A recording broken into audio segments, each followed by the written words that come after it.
지난주에 필리핀의 그 딸 화살이 폭발을 해가지고 주변 나라가 위협을 느끼고 있습니다. 그리고 더 남쪽의 호주에서는 산불이 수개월째 지금 타고 있고 숲은 물론이고 동물, 식물 엄청 많이 피해를 입었습니다. 거기다가 막 모래 폭풍이 몰려오죠. 주먹만한 골프공만한 우박이 떨어져서 차도 부서지고 건물도 부서지고 농작물도 망가지고 아주 피해가 이만저만 아니에요. 근데 중국에서는 또 우한이라고 하는 지역에서 정체불명의 신종 코로나 바이러스, 폐렴 바이러스가 발병해가지고 몇 명이 죽었는지도 몰라요. 지금 저게 우리나라로 확산이 되고 주변 국가로 확산이 되고 심지어는 미국까지 건너가서 발병하고 죽는 사람도 생겼다. 그런 보도가 있습니다. 지구 환경이 심상치 않은 징후를 보이면서 전 세계가 지금 재앙의 두려움으로 걱정을 하고 있습니다. 우리나라도 지진이 안 나던 나라인데 지진과 화산 폭발로 안전한 나라가 아니에요. 정말 기도 많이 해야 될 때라고 생각을 합니다.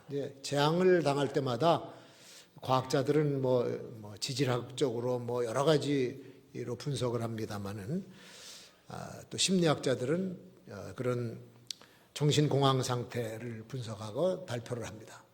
종교인들은 또 재앙을 신앙적인 관점에서 이해를 해보려고 그래요. 과거에도 그랬습니다. 그 전에 요엘 선지자 시대에 엄청난 메뚜기 떼가 그 유다 땅을 들이닥쳐가지고 메뚜기로 뒤덮였습니다. 그래서 농작물, 무슨 푸른 잎사귀는 싹 갉아먹어서 대흉년을 맞은 적이 있어요. 그때 선지자가 그 상황을 여호와께서 징계하시는 무서운 징계로 해석을 해서 백성들을 깨우치는 적도 있습니다. 그러니까 하나님의 계시는 다양한 모습으로 계시를 하세요. 어떤 때는 직접 음성으로 선지자들의 마음속이나 귀에 들려주십니다. 그래서 에스겔 선지자나 다른 선지자들 성경에 보면은 주 여호와께서 내게 말씀하여 가라사대, 내게 임하여 가라사대, 그런 말씀을 많이 썼습니다. 그러니까 하나님이 말씀하신 거를 듣고 적었다는 얘기입니다. 그런가 하면은 어떤 때는 꿈을 통해서도 계시를 하십니다. 이상한 꿈을 꾼 왕들이나 지도자들, 그들의 꿈을 해석해 주면서 하나님의 역사적인 계시를 얘기하고 있어요. 그게 이제 요셉과 같은 사람, 다니엘 같은 사람들은 꿈을 분석하고 해석하는데 아주 탁월한 하나님의 은사를 받은 사람들입니다. 그런가 하면 그 천재지변, 전쟁, 그다음에 주변 국가의 지도자들의 그 죽음 또는 나라들이 일어서고 망하고 하는 이런 것들을 통해서 선지자들은 그때마다 하나님의 계시의 뜻을 전했다는 얘기죠. 그러니까 주변에 일어나고 있는 모든 상황들을 그냥 우리의 인간적인 눈으로 보는 것이 아니라 하나님께서 뭔가 말씀하시는 것을 영적으로 파악을 하고 그거를 전했던 사람들이 바로 선지자들이요, 선견자들입니다. 예수님께서 살아계실 때도 수많은 사람들이 학살을 당했습니다. 그리고 실로암의 망대가 무너져서 떼죽음을 당하고 이럴 때 그 당시 사람들은 그런 재앙들을 놓고 자기 나름대로 평가를 하고 분석을 했어요. 이건 죄 때문이다. 저 사람은 죄 때문에 저런 재앙을 받는구나. 길 가다가 소경을 만나든지 문둥병자들을 보면은 저 사람의 부모가 어떻게 얼마나 많은 죄를 졌으면 자녀들이 저런 병이 걸리고 소경이 되고 문둥병이 걸리나, 그런 나름대로의 판단을 했다는 얘기죠. 사람들이 떼죽음하면은 꼭 그런 식으로 얘기를 해요. 누가 재난을 당하든지 불치의 병으로 죽는다든지 끔찍한 사고를 당한다든지 그러면 쉽게 벌받아 그래. 하나님의 죄를 져서 벌받아 그래. 쉽게 얘기가 나가요. 그건 그렇게만 말할 것이 아니거든. 예수님께서는 그렇게 말하지 말라 그랬어요. 재난과 재앙을 잘 분석을 해서 그거를 다른 사람에다 적용하는 것이 아니라 자기 자신에게 적용을 하는 거죠. 너희도 회개치 않으면 이럴 것이다. 우리 주변에 일어나고 있는 재난과 재앙, 또 사고, 질병 이런 것들을 우리가 하나님의 뜻 가운데서 분석을 하고 해석을 하는 자세를 가져야 됩니다. 재앙과 재난은 누구나 당할 수가 있어요. 전혀 예측할 수 없는 곳에서 재앙이 발생됩니다. 종교시설이 많다고 거기가 재난을 안 당합니까? 절이 많은데도 지진이 흔들려서 모든 사찰이 다 무너지고 그런 적도 있고, 교회가 많은 곳에도 얼마든지 일어날 수가 있습니다.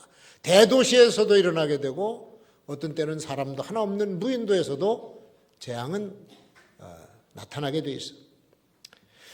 우리나라 지진이 안전하다 그러는데 요즘에 많이 달라졌습니다. 한반도 여기저기에서 금년에도, 작년이죠, 수백 번의 이 지진이 감지가 됐습니다. 지진이 안전한 나라가 아니에요. 그리고 한간에는 백두산이 지금 서서히 화산 활동이 시작됐다라고 하는 그런 얘기도 내놓고 있습니다. 이게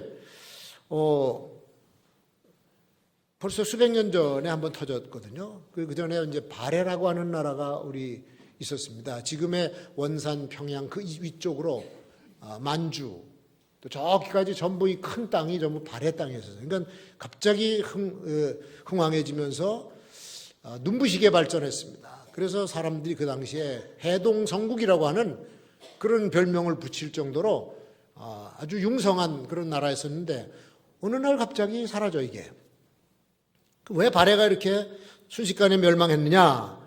뭐 역사학자들이 얘기를 하죠.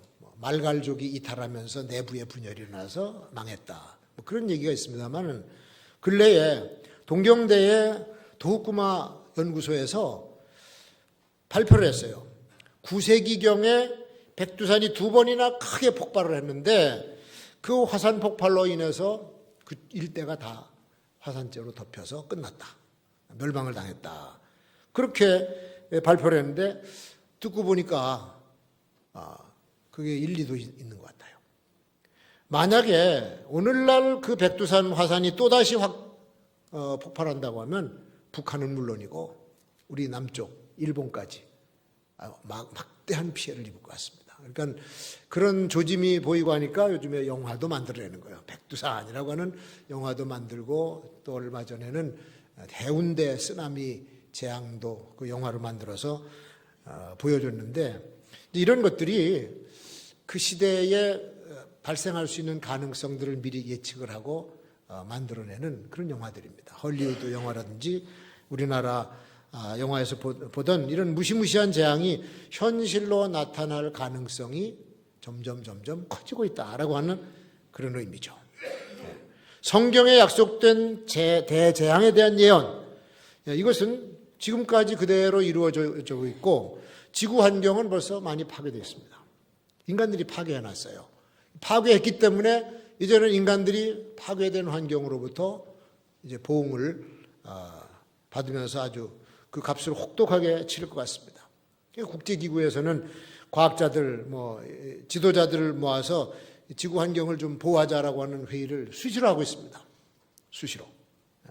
근데 그 회의와 대책이 그냥 재앙을 조금 늦출 뿐이다 하지 완전히 없앨 수는 없는 그런 회의입니다. 이제 그것도 세계 모든 나라가 적극적으로 협조해야만 그나마 지연시킬 수 있는 것이지 몇몇 산업이 발달한 나라들이 너무 자원을 과다하게 사용하다 보니까 이게 공기가 오염이 되고 기온이 올라가고 우리가 사는 지구가 급속도로 파괴가 되는데 문제는 우리가 아니라 이제 우리 자녀들의 세대가 그 대가를 아주 혹독하게 치르죠. 중국이 요즘에 산업이 급속도로 발전됐습니다. 옛날에 짝퉁 만들던 중국이 아니라 굉장히 수준이 높아졌고 물건을 많이 만들어내고 거기서 나오는 거는 대량으로 나오지 않습니까? 그러니까 그 연료를 다 태워야 되고 환경을 오염시키다 보니까 지금 나라도 지금 숨을 못 쉴 정도로 그렇게 환경에 대해서는 아주 무시해버리고 경제 성장만 생각했거든요. 문제는 이게 우리나라까지 와서 피해를 입힌다는 얘기예요. 자기 나라뿐만 아니라. 인간이 망가뜨린 자연 환경, 이게 재난의 원인으로 작용하면 그 원인을 만든 인간들이 어쩔 수 없이 당하게 되는 겁니다. 그게 사필 규정이죠. 이건 인간의 힘으로 막을 수도 없는 무서운 재앙을 만나게 된다고 하는 겁니다. 근데 오늘날에는 이런 천재지변만이 재앙이 아니라 사람의 심성이 재앙이에요. 인간 심성이 파괴되면 이건 엄청난 끔찍한 재앙이 올 수가 있습니다. 자연이 만들어내는 재앙보다 인간이 만들어내는 재앙이 더 무섭고 더 끔찍한 겁니다. 인간성 파괴된 사람이 지도자가 되면요, 우리가 역사를 봤지만 수없이 많은 사람들이 죽습니다. 중세시대에 바이킹들이, 이 사람들은 사륙을 좋아하는 사람들이거든요. 유럽을 쓸고 다녔습니다. 바이킹이 지나가는 곳에는 짐승도 남아나지 않았어요. 어른도 애들도 하나도 없이 싹 죽이고 왔습니다. 그러니까 이건 페스트보다도 더 무서운 재앙이었었죠. 근래에는 히틀러라고 하는 인간이 세력을 딱 잡고 전쟁을 일으키니까 2차 대전으로 죽은 인간의 숫자가 얼마입니까? 수백만 명이 죽은 거예요. 이 사람의 마음이 자연재해보다 더 무섭다고 하는 얘기죠. 더군다나 이제 21세기는 문명이 발달하고 교육 수준이 높아졌습니다. 머리가 뛰어납니다. 그리고 문명 발전은 상상할 수 없을 정도의 문명이 발달이 됐어요. 현대 과학이 인공지능을 장착한 로봇을 만듭니다. 인공지능은 미안하지만 우리 머리보다 더 뛰어납니다.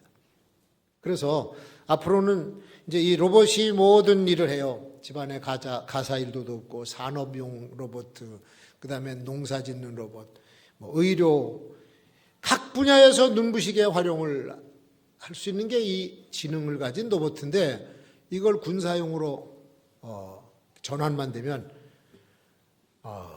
가공할 만한 살인 무기가 됩니다. 이런 일들이 피할 수 없는 현실로 이 문명의 발전이 위기로 다가오고 있는 시대에 지금 저와 여러분들이 살고 있는 겁니다.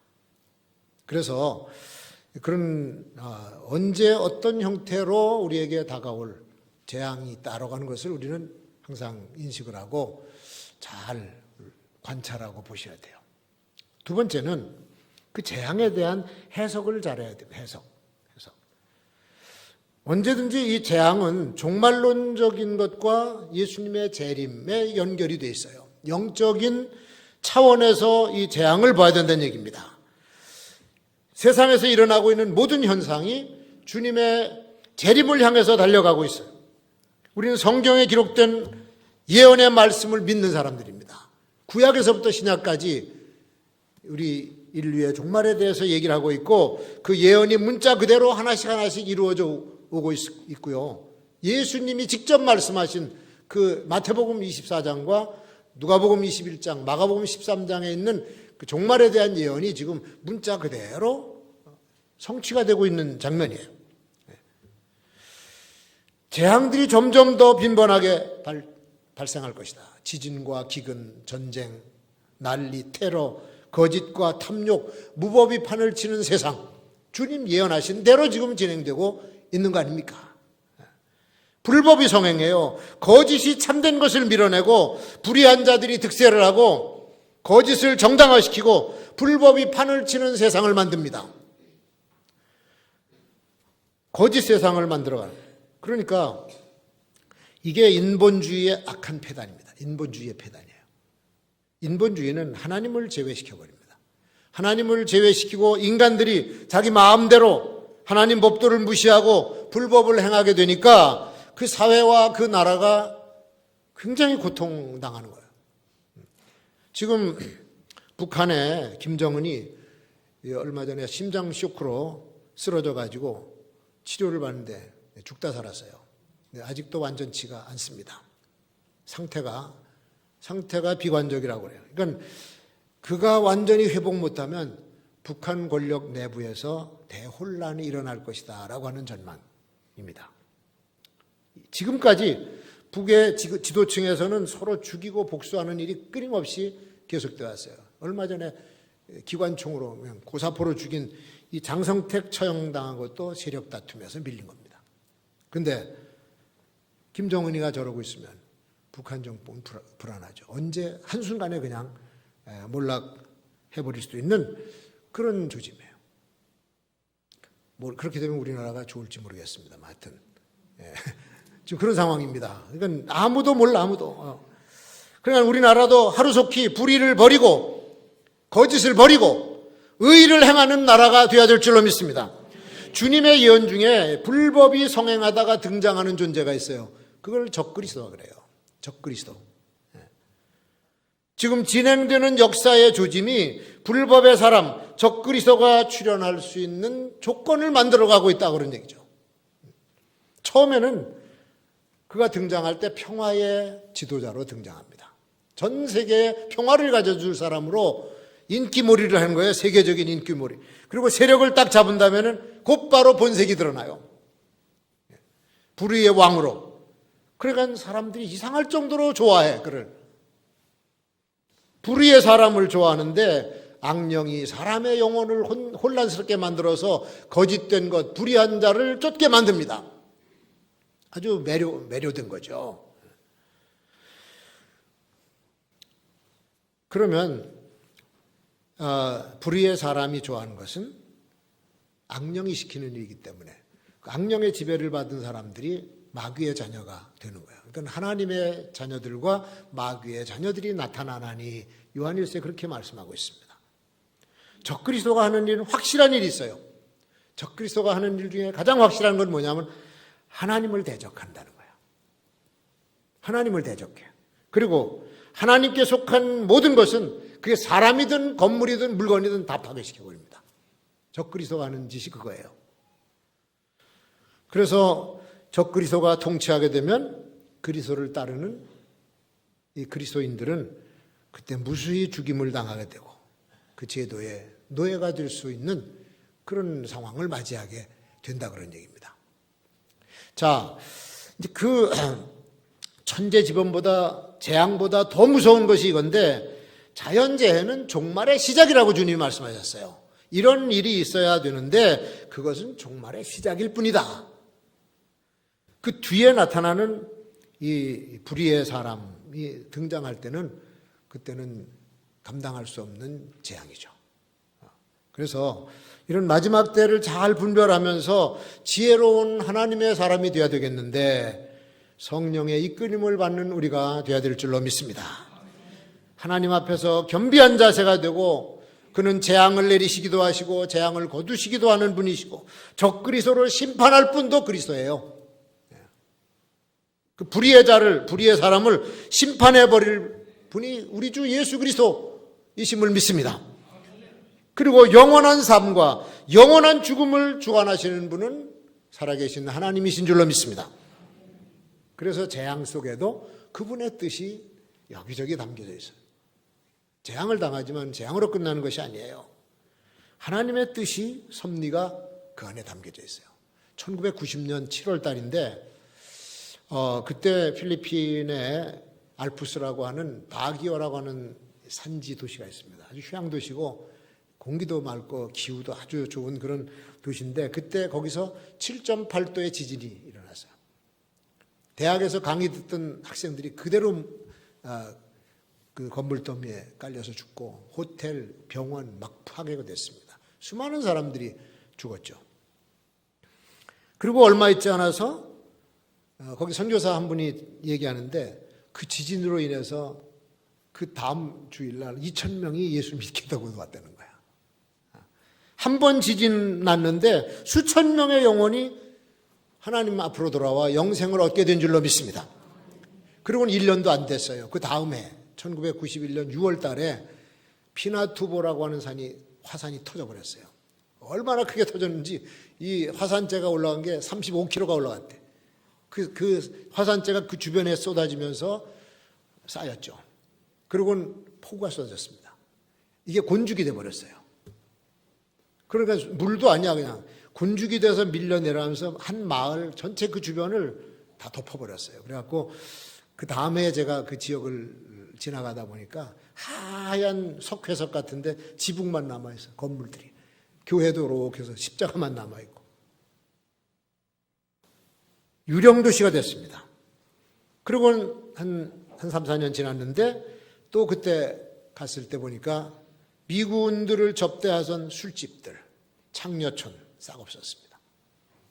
그리고 화산재를 건축자재를 만들어서 파는 것도 봤습니다. 그 지역이 관광 명소가 또 돼서 관광 수입도 올리고 있어요. 그런데 재앙이 재앙으로만 끝난 게 아니에요. 하나님께서는 그 재앙을 통해서 여러 가지 일을 하세요. 구원할 자를 구원하고 또 회복시킬 자는 회복시키고.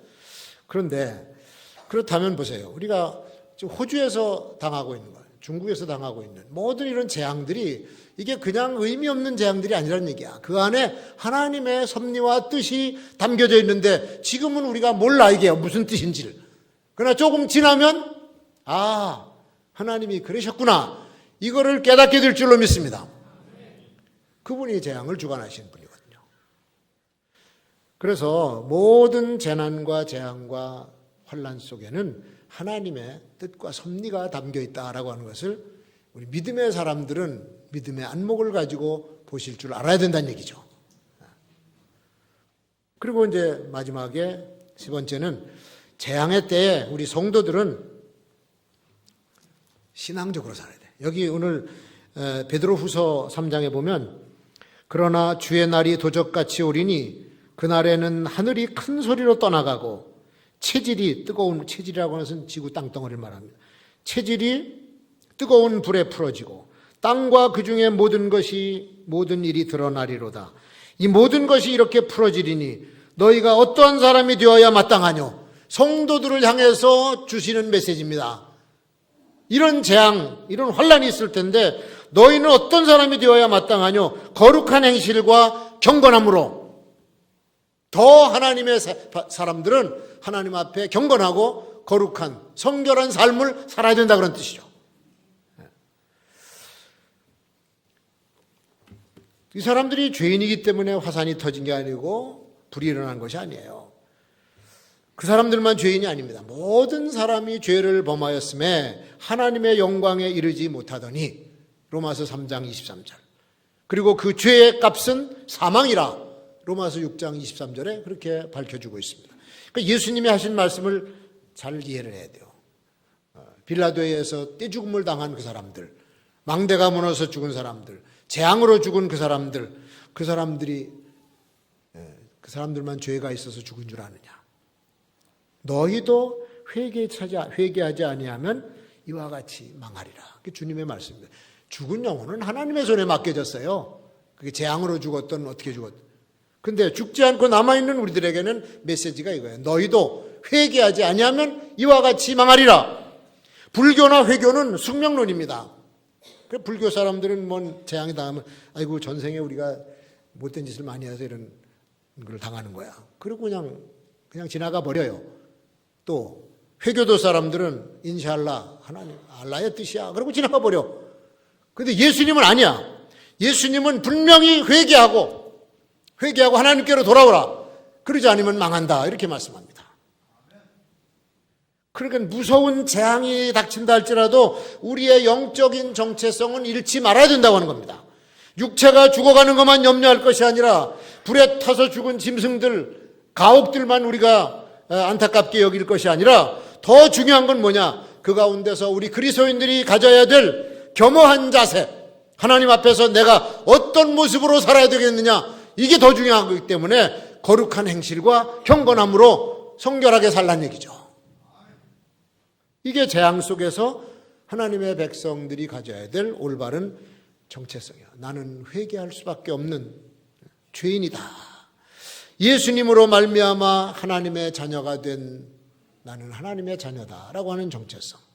고통 많은 세상에 살다가 비참하게 끝나는 사람이 아니라 영원한 하나님 나라의 백성이 된 내 천국 백성으로서의 정체성을 확실히 가져야 된다는 거죠.